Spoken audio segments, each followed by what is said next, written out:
అవతలవాడి బుద్ధి మంచిది కాదనుకోండి, యువతలవాడు మంచివాడైనా వాడు వెళ్ళి ఏమండి అని పిలిచాడు అనుకోండి, వాడు కిటికీ పరదా తీసి చూసి బొమలు ముడులు వేయించి ముందు కనుబొమలు ముడేస్తాడు. భూరి రోషాక్షులై కళ్ళల్లోంచి క్రౌర్యం కనపడుతుండగా తలుపు తీసి లోపలికి కూడా రమ్మండవు. ఏం కావాలి అంటే వచ్చినవాడు సగం చచ్చిపోతాడా? చచ్చిపోడా? అంటే అవతలవాడు నీకేం అపకారం చేశాడు?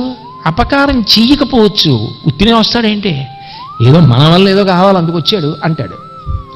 ఇప్పుడు అలా అనుకునేవాడు ఎంత శక్తివంతుడైతే మాత్రం నువ్వు వెళ్ళి ప్రయోజనం ఏమిటి?